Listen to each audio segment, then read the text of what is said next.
So much for having me. And I guess now I am recognizing I am between everyone at dinner. So we'll try to be short and add as much value as I possibly can. My name's Aaron Leaptag. I'm the CEO and co-founder of Pentavere. And we are a digital patient identification company. And looking forward to sharing with you what that means. I'm going to share my screen.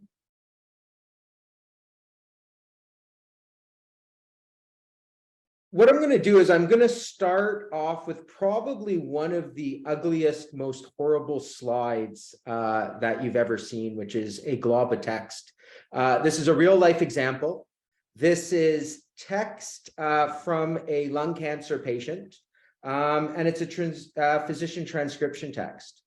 And if you take a minute to look at it, what it does is it calls out what is one of the most significant problems in healthcare, which is so much of the information that describes that relationship and dynamic between a patient, their clinician, their treatment, and their outcomes is buried in words like this. You know, if I were to flip to this next slide in terms of showing a CT scan or a pathology report, again, all of the information that one would want to understand about a patient, about their journey, about their outcome is buried in text.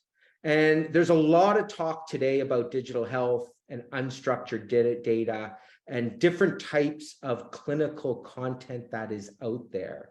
And one of the things that we've been working on at Pentavere over the last 6 years is singularly focused on this problem around how, based on the realities of where data sits, how it sits, can we unlock and scale the discovery of information buried in huge amounts of text. This one patient record that I'm sharing this text from is 160 pages, about 70,000 words. Imagine processing or the amount of knowledge that's buried in 5,000 patients, 10,000 patients, 1 million patients. And what happens if we can unlock that information at speed and scale? What does that do to transform healthcare?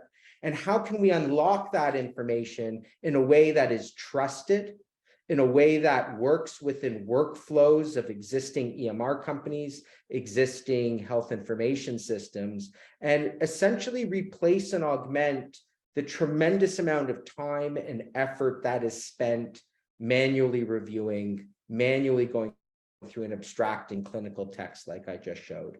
And that's what we've done at Pentavere. We've created technology that does that. We've validated and published against the quality of that technology, not in data sets in an academic sphere, but actual integrating within major healthcare systems, major EMR companies to extract and publish against that information. One of the things that we're most proud of that differentiates us is the actual testimonials and publications of the technology.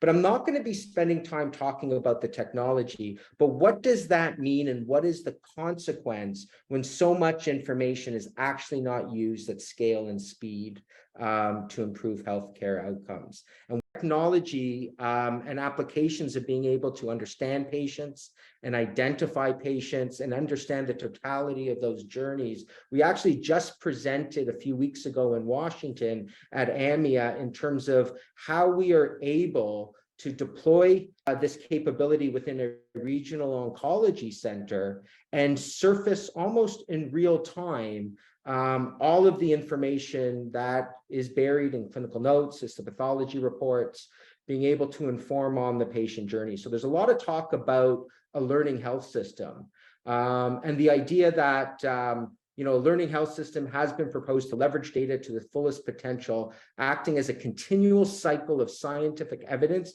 informing clinical practice, and then data captured through clinical practice informs future scientific investigation. However, that latter part of the loop, for the reasons that I've described, is missing because data isn't readily available. It's captured in clinical notes, it's siloed, it's unstructured, making it really difficult for analysis by conventional means.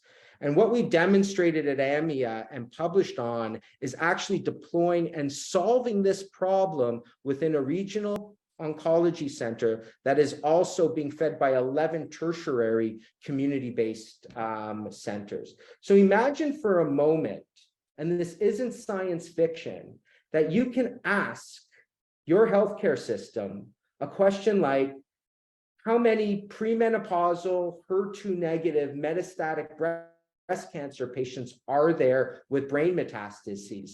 And not only will the system be able to generate a patient list with the corresponding clinical features that support and answer that question with the speed and seamlessness as a Google search, but very rapidly then be able to generate and do analytics on the totality of what that patient journey is.